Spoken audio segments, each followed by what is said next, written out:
오늘 본문은 에베소서 말씀입니다. 우리의 구원에 대하여서 잘 드러내주는 성경을 꼽으라 라고 하면 우리는 흔히 로마서를 꼽습니다. 근데 로마서만큼이나 우리의 구원의 그런 정수를 담은 성경을 또다시 하나 꼽으라 라고 하면 에베소서를 꼽을 수 있을 듯 합니다.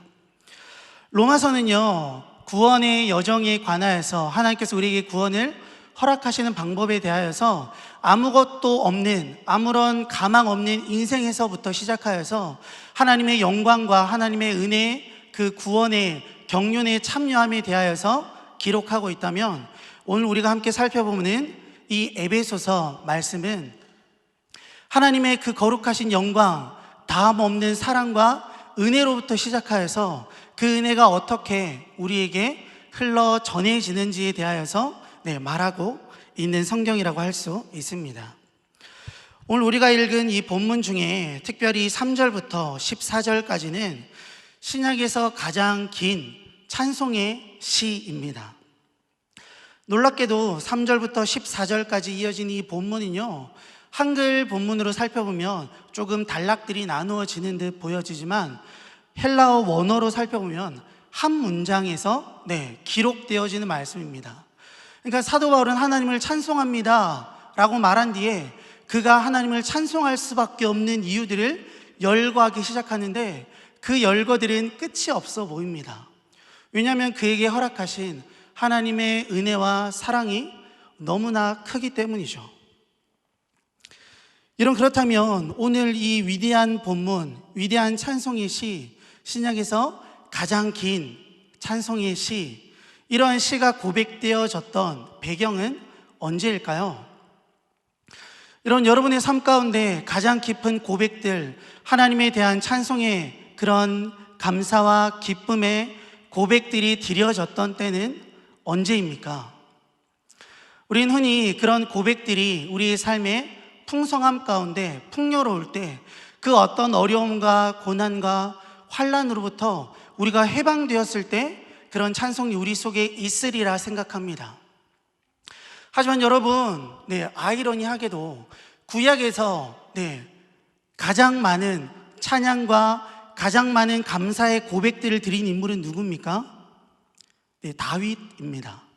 근데 과연 다윗의 삶이 평안한 삶이었을까요? 다윗의 삶은요, 계속해서 쫓기는 인생이었습니다.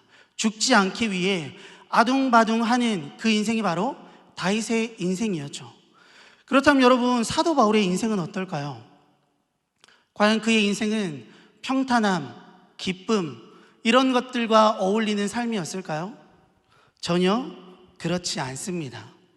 오늘 본문이 오늘 본문을 고백하는 사도 바울도 그렇고, 또한 이런 고백을 함께 드립시다 라고 권유한 바는 에베소 교회의 성도들이 처한 상황도 그렇게 기쁨, 환희와는 전혀 동떨어진 상황이었습니다. 먼저 에베소서, 에베소서를 받은 에베소 성도들의 상황에 대해서 잠시 살펴보겠습니다. 이런 에베소 교회는요, 사도 바울이 2년이 넘는 긴 시간 동안 사역을 펼쳤던 곳입니다. 처음에 바울을 통하여서 그리스도의 복음이 그들 가운데 전파되어지기 시작하고, 그리고 병자들이 낫고 귀신들이 쫓겨나는 그런 은혜의 사역들이 가득했던 것이 바로 에베소였습니다. 그리고 그로 말미암아 많은 이들이 회심을 했습니다. 그리고 그 중에 더 열정적인 사람들이 있었습니다. 그 사람들은 바로 이런 반응들로 하나님께 나아갑니다. 사도행전 19장 19절입니다. 또 마술을 행하던 많은 사람이 그 책을 모아 가지고 와서 모든 사람 앞에서 불사르니 그 책값을 계산한 즉 은 5만이나 되더라. 은 5만, 잘 이렇게 와닿지 않죠? 여기서 말하고 있는 은 5만은요 5만 드라크마를 의미하는데요, 한 드라크마는 성인 남성이 하루에 노동을 해서 벌어들일 수 있는 품삯입니다. 그러니까 5만 드라크마라고 하면 5만일 동안 성인 남성이 열심히 노동을 해야만 얻을 수 있는 금액이에요. 하루에 10만 원으로 대충 계산을 하면 약 50억 정도의 가치를 지닙니다. 몇몇 하나님 앞에 회심했던 사람, 복음에 더욱더 적극적으로 반응하고자 했던 사람들의 삶 가운데 있었던 일들이 바로 이것이었습니다. 50억이 넘는 그 금액을 하나님 앞에 아무런 꺼리낌 없이 내어놓는 것, 자신이 가지고 있었던, 자신이 지금까지 의지할 바 되었던, 자신의 문제를 해결해 줄 방법이도 수단이라고 여겼던 그 마술책을 불사르는 일을 그들은 행했던 것이에요. 복음 앞에 그들은 적극적인 반응으로 나아갑니다. 그들이 이런 반응으로 하나님 앞에 나아갔을 때 그들이 꿈꾸는 것들은 무엇이었을까요? 이제 내가 지금까지 의지했던 것을 하나님 앞에 내어드렸으니까요, 이제 나의 삶 가운데 좀 평안함이 왔으면 좋겠습니다. 제가 지금 경험하고 있는 이 말씀을 더욱더 누리고 싶고요. 그리고 하나님, 저의 눈앞에서 벌어지고 있는 혹은 제가 경험했던 그 치유의 사역들, 그리고 귀신을 쫓아내는 그런 사역들이 계속 나의 삶 가운데, 하나님의 일하심이 계속 나의 삶 가운데 온전히 드러나는 그런 삶을 제가 좀 살았으면 좋겠어요. 이런 것 아니었을까요? 근데 여러분, 참 아쉽게도 이러한 시간은 그렇게 오래 지속되지 않습니다. 왜냐하면 은세공업자들이, 에베소에 있었던 은세공업자들이 들고 일어났기 때문이죠. 사도행전 19장 23절입니다. 그때쯤 되어 이 도로 말미암아 적지 않은 소동이 있었으니, 이어서 19장 27절입니다. 우리의 영업이 천하여질 위험이 있을 뿐 아니라 큰 여신 아데미의 신전도 무시당하게 되고 온 아시아와 천하가 위하는 그의 위엄도 떨어질까 하더라. 그들이 걱정하고 있는 것은 무엇입니까? 지금 이 상황들이 계속되면 점점 더 예수 그리스도의 복음이 흥황하여지고 이 복음 앞에 자신의 삶을 내놓고자 하는 사람들이 더욱더 많아지면 은을 새겨서 아데미 여신상을 조각하여서 지금까지 생계를 꾸려왔던 그들의 생계가 막힐까 하는 그런 두려움들이 그들 가운데 있었어요. 에베소 교회 가운데, 에베소라는 지역 가운데는 다른 사람들이 이러한 걱정을 할 만한 열정적인 성도들이 참 많았던 것 같습니다. 근데 이들의 소동으로 인하여서 사도 바울의 사역은 갑작스럽게 마무리되어지는 듯 보입니다. 사도행전 20장 1절입니다. 소요가 그침에 바울은 제자들을 불러 권한 후에 작별하고 떠나 마게도냐로 가니라. 그 누구도 예상하지 못했던 이별이 급작스럽게 진행되는 것처럼 누가는 사도행전을 통하여서 기록하고 있습니다. 여러분, 급하게 마무리된 사역, 그 이후에 일어났을 일들은 어떤 것들이었을까요? 뭔가 정돈되지 않았고 뭔가 체계적으로 잘 잡혀지지 않았던 것이 그 사역의 현장이었겠죠. 그리고 지금까지 자신의 문제들을 함께 상담하며 함께 기도해주고 말씀으로 자신을 위로해줬던 리더가 갑자기 사라졌습니다. 얼마나 황당했겠습니까? 얼마나 낙담이 되었겠습니까? 그들이 마주했던 현실은 여기서 끝나지 않습니다. 호의적이지 않았던 주변인들은 여전히 그들 가운데 있습니다. 자기를 위로해주고 격려해줄 이는 없어졌지만 그들을 대적하여서 그들의 믿는 도를 비방하고 그것이 잘못되었다, 그것은 거짓이다 말하는 사람들은 여전히 그들 가운데 있는 현실을 그들은 마주하고 있는 거죠. 뿐만 아닙니다. 주위의 여러 유혹들이 그들에게 닥쳐왔을 것 같습니다. 이런 아데미, 에베소에 있었던 신전은요, 아데미 신전이었습니다. 아데미 신전은요, 고대 7대 불가사의 중에 하나였어요. 여러분, 고대 7대 불가사의는 어떤 것들이었냐면요, 과연 이게 진짜 사람이 만든 게 맞을까? 이런 대단함, 이런 웅장함, 이런 화려함들을 과연 사람들이 만들었다고? 라는 의문을 자아낼 만한 건축물들을 7개 꼽은 게 바로 고대 7대 불가사의입니다. 근데 아데미 여신이 있는 아데미 신전, 그들이 눈만 돌리면 바로 앞에 보여지는 그 신전은 너무나 화려하고 웅장했습니다. 그 화려함과 웅장함이 어느 정도냐면요, 지금 유네스코 세계유산 제1호가 뭔지 혹시 알고 계십니까? 네, 파르테논 신전입니다. 여러분, 그 아데미 여신을 섬겼던 아데미 신전은요, 파르테논 기록에 의하면 파르테논 신전보다 무려 4배가 넓었던 신전이었고, 기둥 하나의 높이가 무려 18m에 이르렀던, 굉장히 화려하고 웅장하였고, 당시 기술로서는 과연 이게 진짜 사람이 만든 걸까? 라는 의문을 가질 수밖에 없는 그런 곳이 바로 아데미 신을 섬기는 그런 신전이었습니다. 당연하다는 듯 많은 사람들이 그 여신을 숭배합니다. 매일 그 신전에서는 종교적인 의식들이 치러지고, 그리고 일주일에 2번씩 에베소를 관통하면서 그 여신을 섬기는 그런 행렬들이 끊이지 않았다고 합니다. 이런 상황들 어떻습니까? 과연 그들의 믿음을 계속 이어나가기 쉬운 상황입니까? 그렇지 않습니다. 참으로 많은 것들이 그들의 마음을 뒤흔들었을 것 같아요. 자신이 믿는 예수 그리스도의 복음을 전하는 그 사도는 어느샌가 쫓겨나 버린 것만 같이 느껴지는 그들의 현실, 그리고 그 누구 하나 자신을 위로해 줄 수 없고, 자신이 가지고 있는 문제들에 대하여서 자신 있게 이렇게 자신을 권면해 줄이 없는 그런 상황들 속에서 그들은 낙담하지 않았겠습니까? 근데 앞서서 바라보고 있는 신전의 모습은 전혀 다릅니다. 아무런 일도 없다는 듯이 가장 화려한 모습으로 가장 온전한 신전에서 그들은 계속해서 예배를 드리는 상황을 봤을 때, 그들이 맞닥뜨렸을 마음의 그 무거운 짐들은 여러분 얼마나 컸겠습니까? 그렇다면 그들에게 함께 우리 찬양합시다, 하나님께서 베푸신 이 은혜들 너무나 놀랍지 않습니까? 라고 고백하는 사도 바울의 상황은 조금 나을까요? 여러분, 전혀 그렇지 않아요. 우리가 에베소서라고 하면 어떤 성경이라고 말하죠? 흔히 옥중서신이라고 말합니다. 말 그대로 옥중에서, 좀 더 정확히 말하면 로마의 옥중에서 기록되어진 4개의 성경 중 하나라는 말이죠. 여러분, 과연 그 옥중에서 2년간의 그런 투옥의 과정을 거치는 그런 사도 바울의 마음은 편했을까요? 그 이전에는 그가 조금 자유로웠나요?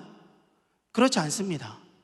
가이사랴라는 곳에서 무려 2년 동안 투옥된 뒤에 그는 로마로 끌려가서 이어서 2년간의 투옥을 이어갔습니다.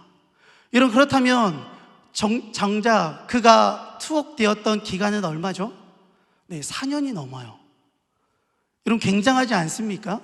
아니, 2년의 투옥 뒤에 이제 나의 삶이 조금 괜찮아지려나? 조금 뭔가 해결되려나? 라는 생각을 가졌는데 그렇지 않습니다.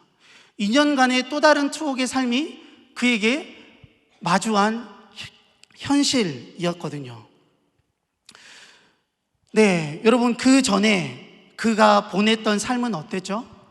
4년의 투옥 전에 그는 하나님의 복음을 위하여서 참으로 많이 노력했던 사람임을 우리는 알고 있어요. 1차 전도여행, 2차 전도여행, 3차 전도 여행을 통하여서 예수 그리스도의 복음이 이 땅 가운데 가득히 선포되어지길 원했던 사람, 그가 바로 사도 바울이었잖아요. 무려 그 기간은 여러분 10년이 넘었습니다. 여러분, 어떻습니까? 10년 동안 복음을 전했습니다. 그 복음을 전하는 일은 과연 쉬웠나요? 그렇지 않잖아요. 고린도서 11장 23절에서 27절입니다. 그들이 그리스도의 일꾼이냐 정신없는 말을 하거니와 나는 더욱 그러하도다. 내가 수고를 넘치도록 하고 옥에 갇히기도 더 많이 하고 매도 수없이 맞고 여러 번 죽을 뻔하였으니 유대인들에게 40에서 하나 감한매를 5번 맞았으며 3번 태장으로 맞고 1번 돌로 맞고 3번 파선하고 일주일을 깊은 바다에서 지냈으며 여러 번 여행하면서 강의 위험과 강도의 위험과 동족의 위험과 이방인의 위험과 신의 위험과 강야의 위험과 바다의 위험과 거짓 형제 중에 위험을 당하고 또 수고하며 애쓰고 여러 번 자지 못하고 줄이며 목마르고 여러 번 춥고 헐벗었노라. 여러분, 이게 사도 바울이 10년 동안 예수 그리스도의 복음을 전하면서 경험했던 일입니다.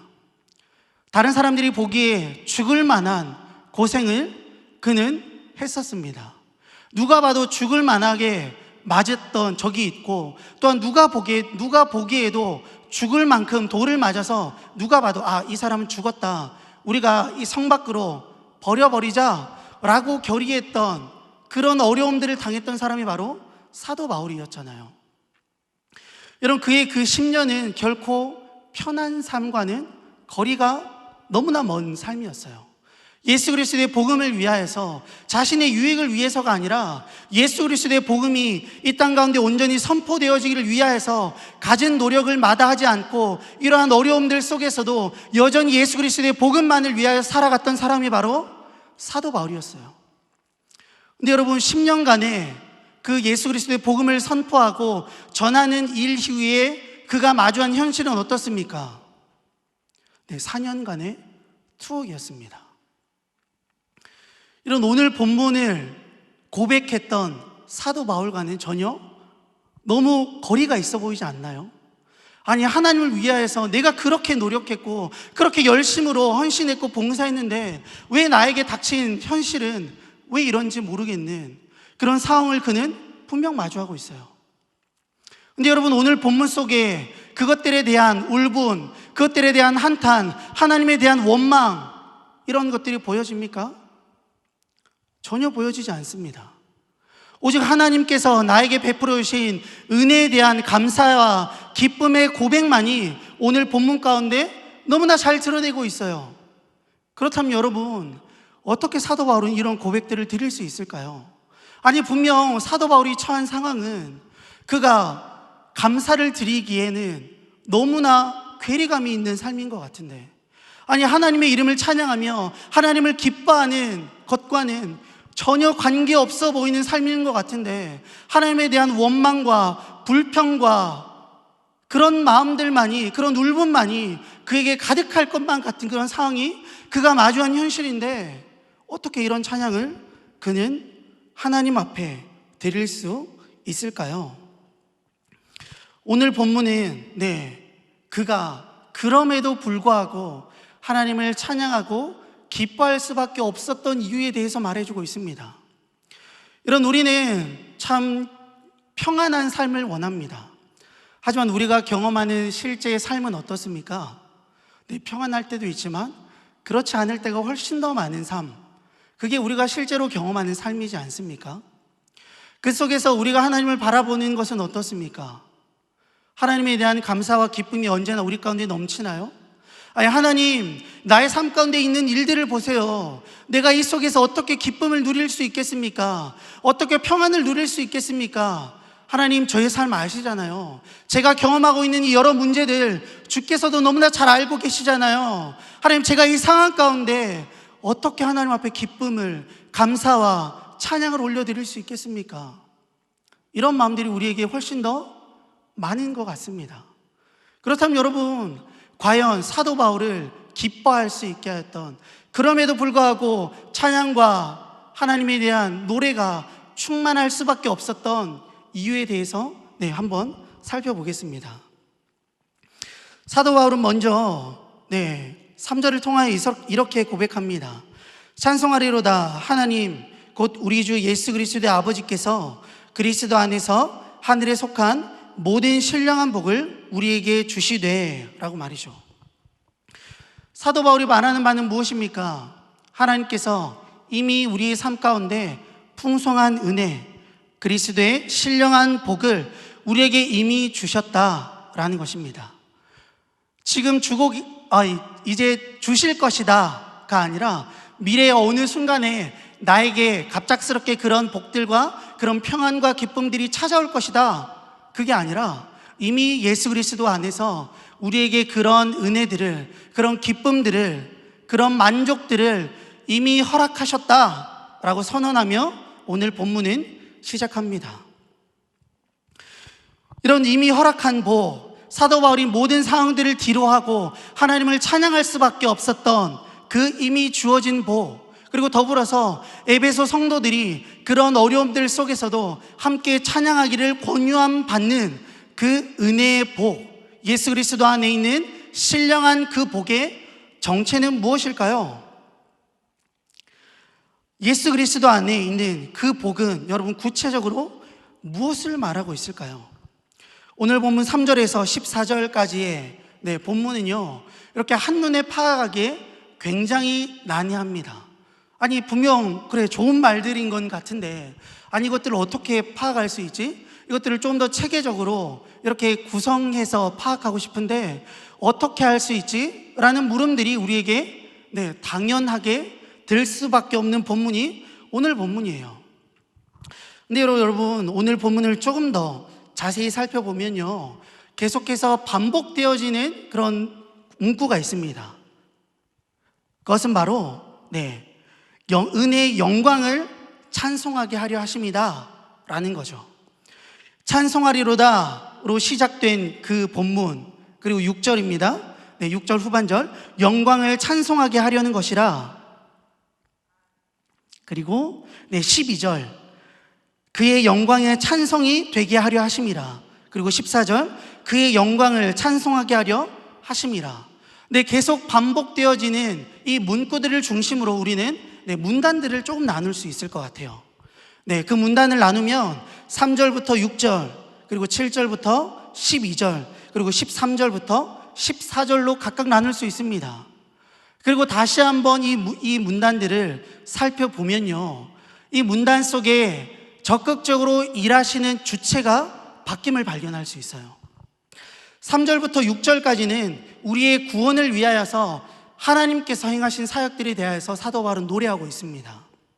그리고 7절부터 12절까지는 우리의 구원의 사역들을 위하여서 예수 그리스도께서 행하신 사역들에 대하여서 찬양하는 찬양의 고백들로 이루어져 있어요. 그리고 마지막 13절, 14절은 성령님께서 우리의 구원을 위하여서 행하신 일들에 대하여서 사도 바울은 찬양하고 있습니다. 오늘 오전 설교 가운데 또 김영 목사님께서 삼위일체에 대하여서 다뤘었죠. 그죠? 근데 우리가 삼위일체라고 하지만 그것들이 우리에게 쉽게 와닿지도 않고 그것들이 온전히 드러난 본문을 발견하는 것도 참 어렵습니다. 근데 오늘 본문은 그 삼위일체의 사역, 삼위 하나님께서 우리의 구원을 위하여서 행하신 은혜의 사역들이 너무나 잘 기술되어져 있는 본문이라고 할 수 있어요. 먼저 그렇다면 우리의 구원을 위하여서 성부 하나님께서 행하신 일들은 무엇일까요? 그 키워드는 바로 4절에 나오는 택하심입니다. 사도 바울은 하나님께서 우리를 택하셨는데 우리를 거룩하고 또한 흠이 없게 하시려고 택하셨다라고 말합니다. 그리고 더 나아가서 그리스도로 말미암아 자기의 아들이 되게 하시기 위하여서 우리를 택하셨다라고 말하고 있죠. 이런 하나님께서 우리에게 가장 원하시는 삶은 어떤 삶일까요? 하나님 앞에 뭔가를 많이 해드리는 삶일까요? 더 많은 물질을 하나님 앞에 드리고 더 많은 시간을 내어드리고 더 많은 헌신으로 주를 섬기는 그런 삶, 너무나 좋습니다. 하지만 여러분, 그것에 앞서서 하나님께서 우리에게 원하시는 삶은 바로 하나님을 우리의 아버지 되심으로 온전히 인정하며 하나님과의 온전한 그리고 친밀한 사귐을 누리는 삶인 줄 믿습니다. 이런 출애굽기 20장을 살펴보면 하나님께서는 10개의 계명들을 주십니다. 우리는 그것을 십계명이라고 말합니다. 하나님께서 그 이스라엘 백성들을 하나님의 백성으로 삼으신 뒤에 그들을 시내산으로 이끌어내세요. 그리고 나서 이제 너희는 나의 백성으로 이렇게 살아라 라는 계명들을 허락하여 주십니다. 그게 바로 십계명이죠. 여러분, 십계명 제 첫 번째 계명 무엇이죠? 너는 나 외에 다른 신을 내게 두지 말아라 라는 것입니다.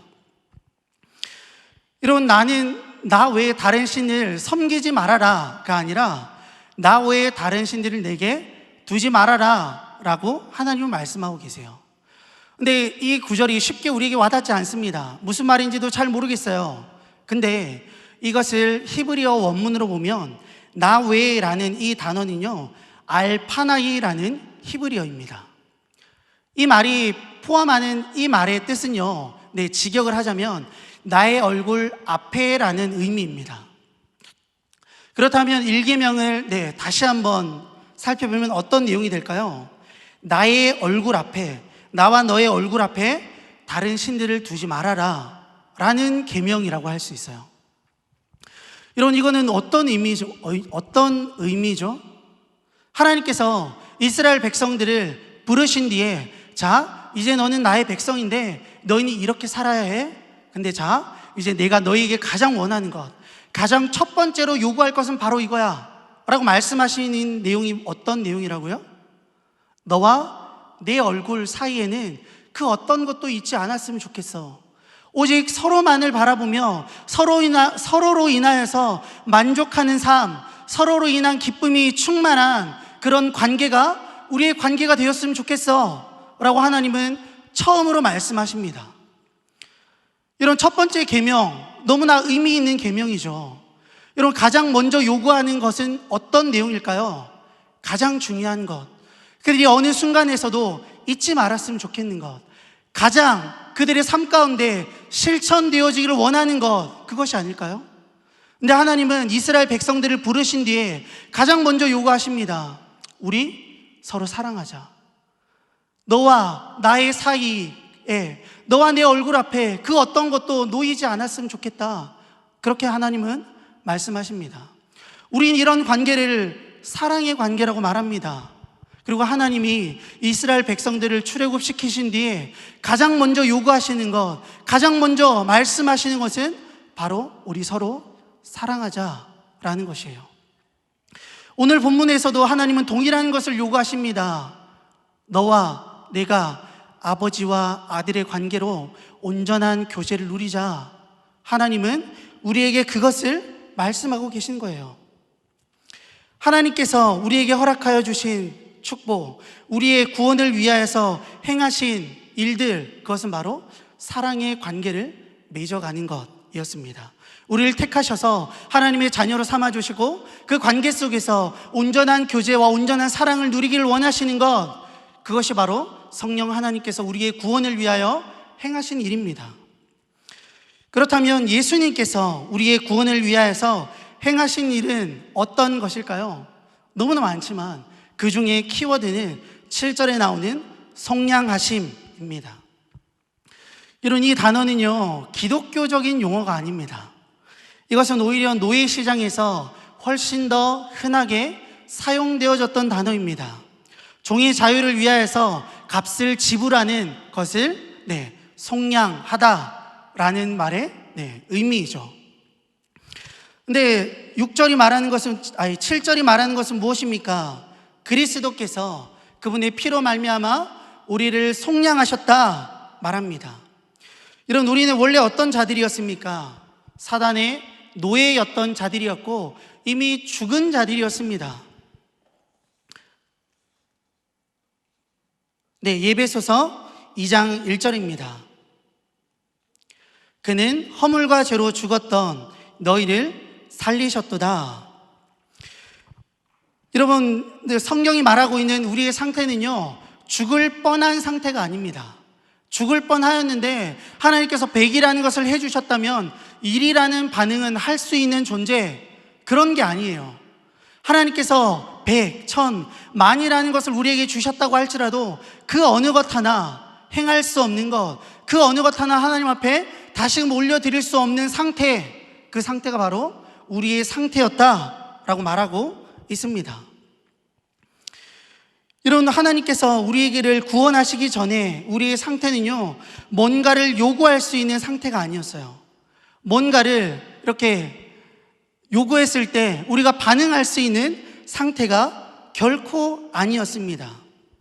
그렇기 때문에 하나님께서 말씀하시는 것들은 무엇입니까?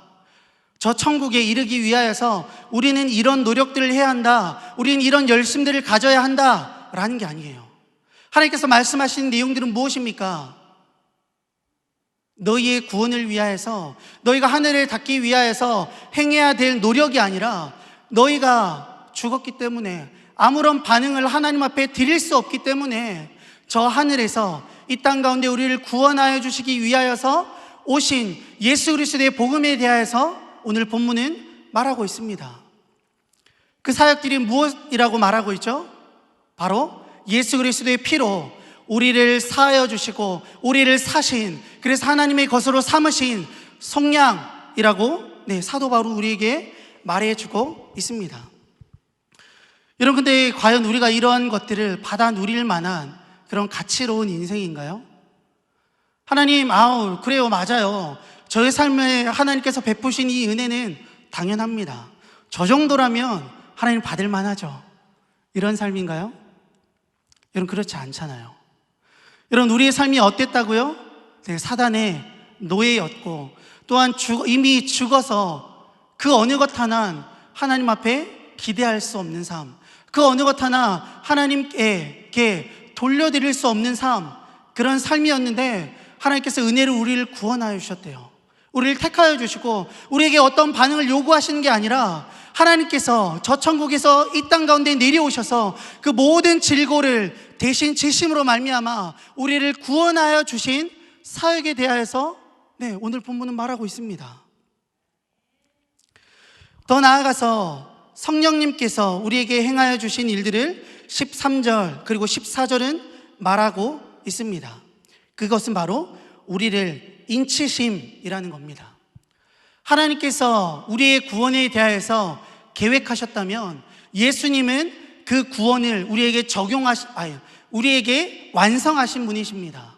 그리고 성령님은 그 예수 그리스도 하나님께서 계획하셨고 예수 그리스도께서 완성하신 그 구원의 사역을 오늘 친히 우리 가운데 찾아오셔서 우리로 하여금 맛보게 하여 주시고 또한 그 구원의 사역을 우리 가운데 지금도 이루어 가시고 적용하여 주시는 분이 바로 성령님임을 사도 바울은 노래하고 있는 거예요.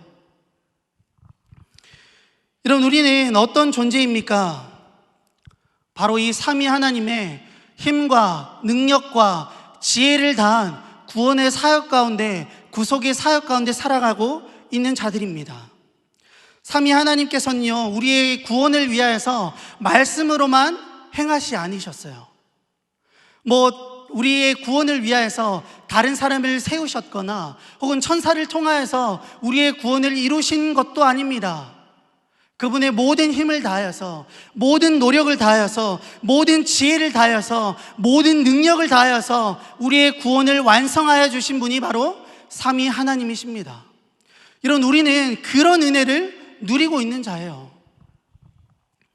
이런 앞서 사도 바울이 그럼에도 불구하고 그런 어려운 상황들, 한탄할 수밖에 없고 자신의 신세를 이렇게 투정할 수밖에 없는 그런 상황들 속에서도 하나님을 찬송할 수 있었던 이유는 바로 이 구속의 사역, 삼위일체의 하나님께서 나에게 베풀어 주신 이 말도 되지 않는 은혜의 사역들이 지금도 나의 상황과 환경을 뛰어넘어서 나에게 주어졌기 때문이고 오늘도 그 사랑 가운데 내가 살아가고 있기 때문입니다. 우린 흔히 오해합니다. 나의 삶이 조금 괜찮아진다면 나의 삶 가운데 하나님을 향한 그런 찬양과 기쁨들이 가득할 줄 알고 말이죠. 그리고 점점 더 다른 것들을 바라보고 살아갈 때가 많아요. 이런 것들은 세상 사람들에게 더욱더 많이 드러납니다. 그들의 힘과 능력을 의지하고 자기가 가지는 것들이 더 많아질수록 자신이 소유한 아파트의 평수가 넓어질수록 차가 더 좋은 것으로 바뀔수록 혹은 더 많은 그런 물질들을 소유할수록 그들은 기쁨들이 넘칠 줄 착각합니다. 그것들이 우리에게 만족을 주느냐 그들은 살아갑니다. 하지만 여러분, 실상은 전혀 그렇지 않습니다. 예레미야 2장 13절입니다. 내 백성이 두 가지 악을 행하였나니 곧 그들이 생수의 근원인 나를 버린 것과 스스로 ong덩이를 판 것인데 그것은 그 물을 가두지 못할 터진 ong덩이니라. 그들은 자신의 노력과 재능과 열심으로 구덩이를 파고 있습니다. 하지만 그들이 알지 못하고 있는 것이 있어요. 그것은 바로 그들이 파고 있는 그 웅덩이가 자신에게 그 맑은 물, 깨끗한 물을 주리라고 생각하며 그들이 열심으로 최선을 다해서 파고 있는 그 웅덩이가 터진 웅덩이라는 사실을 그들은 알지 못하고 있습니다. 여러분, 근데 그 옆에 있는 것은 무엇입니까? 네, 생수의 근원 되신 하나님. 네, 그분이 분명 존재함에도 불구하고 그들은 그들을 만족시키지 못할 것들에 그들의 모든 삶을 투자를 하고 있는 거예요. 근데 여러분, 우리를 만족하게 하실 이는 누구입니까? 바로 생수의 근원 되신 여호와 하나님이십니다. 이사야 58장 11절입니다. 여호와가 너를 항상 인도하며 메마른 곳에서도 내 영혼을 만족하게 하며 내 뼈를 견고하게 하리니 너는 물된 동산 같겠고 물이 끊어지지 아니하는 샘 같을 것이라. 네, 한 구절 더 찾아볼까요? 시편 23편 1절입니다. 여호와는 나의 목자시니 내게 부족함이 없으리로다. 이사야 58장 속에서 또한 시편 23장 속에서 각각 저자들이 그럼에도 불구하고 그런 상황들 속에서도 하나님을 찬양하며 기뻐할 수 있는 이유는 무엇입니까? 자신이 처한 상황이 메마른 곳이라고 할지라도 그럼에도 불구하고 기뻐할 수 있는 이유는 무엇입니까? 시편 저자가 그가 거하는 곳이 사망의 음침한 골짜기라고 할지라도 그럼에도 불구하고 하나님을 향한 기쁨과 찬송을 올려드릴 수 있는 이유는 바로 무엇입니까? 그 목마름 상황들 속에서 생수의 근원 되신 그분께서 나의 영혼을 만족하게 하시며 나를 소생케 하신 그분께서 지금도 그와 함께하기 때문입니다. 자신이 처한 상황이 사망의 음침한 골짜기처럼 느껴지는 상황들 속에서도 여호와께서 나의 목자가 되어주시기에 그분을 신뢰함으로 그 속에서 그런 찬양을 올려드릴 수 있는 거예요. 이런 오늘 본문 속에 드러난 사도 바울의 찬양도 동일합니다. 여러분, 그의 상황을 봤을 때는 하나님을 찬양할 만한 요소들이 전혀 보이지 않습니다. 10년 동안 하나님을 위해서 헌신했는데 그것도 진짜 최선을 다해서 열심으로 갖은 고분과 고통 속에서도 예수 그리스도의 복음이 전파되길 위하여서 힘써 노력한 그 10년의 이후에 그가 맞이한 현실이 뭐라고요? 네, 총 4년이 넘는 기간의 투옥이라고요. 근데도 오늘 본문 속에서는 그런 억울함이 전혀 보이지 않습니다. 여러분, 왜 그렇습니까? 자신에게 주신 하나님의 놀라우신 은혜의 복음이, 예수 그리스도의 그 십자가의 복음이 말도 되지 않을 만큼 너무나 놀라운 것이기 때문입니다. 모든 상황을 뒤로 하고서 예수님을 찬양할 수밖에 없고 예수님 앞에 영광을 올려드릴 수밖에 없기 때문임을 그가 정녕 발견했기 때문입니다. 여러분, 우리도 삶을 살아가다 보면 우리가 원하지 않는 어려움을 마주할 때가 참으로 많습니다. 아니, 그럴 때가 평안할 때보다 훨씬 더 많은 것이 사실이잖아요. 그때마다 여러분은 하나님 앞에 어떻게 나아가십니까? 하나님, 잠시만요. 하나님, 지금 이게 말이 됩니까? 하나님, 제가 하나님 앞에 드린 헌신이 얼마입니까? 하나님, 주 앞에 드린 것들이 제가 얼만데, 주를 믿은 연수가 얼만데, 하나님, 이게 진짜 말이 됩니까? 혹시 여러분 그런 마음이 있으십니까? 여러분, 그렇다면 우리가 다시 한번 예수 그리스도의 말도 되지 않는 은혜의 복음 앞에 우리의 마음이 좀 놓여지기를 원합니다. 우리의 상황과 여건과 내가 마주한 현실을 바라보는 것보다 나에게 허락하신 예수 그리스도의 은혜의 복음이 얼마나 놀랍고 풍성한지를 다시 한번 우리의 모든 마음과 우리의 모든 열정을 다하여서 주목하는 우리가 되기를 원합니다. 그래서 우리의 입술과 우리의 삶 가운데 다시 한번 이 놀라운 찬양의 고백들이 넘쳐나기를 원합니다. 하나님, 제가 주의 이름을 찬양합니다. 근데 하나님, 저의 삶을 생각해 보니까 주께서 나의 삶을 이렇게나 지키셨네요. 하나님, 나의 삶을 이렇게나 이끄셨네요. 하나님, 그에 앞서서 나의 삶을, 아무것도 아닌 삶, 너무나 연약하여서 죄악밖에 없는 나의 삶을 이렇게나 사랑하셨고 이렇게나 열심으로 나를 구속하여 주시기를 노력하셨네요. 열심으로 나를 지키셨네요. 라는 고백들이 우리 가운데 먼저 있기로 원합니다. 그래서 오늘 본문의 이 찬양의 고백들이 사도 바울의 고백일 뿐만 아니라 혹은 이사야, 다윗과 같은 인물들의 고백일 뿐만 아니라 우리의 고백이 되기로 원합니다. 상황과 환경을 뛰어넘는 찬양, 감사, 하나님에 대한 그 감격들이 매일의 삶 가운데 샘솟는 우리 모두가 되기를 주님의 이름으로 간절히 축원드립니다.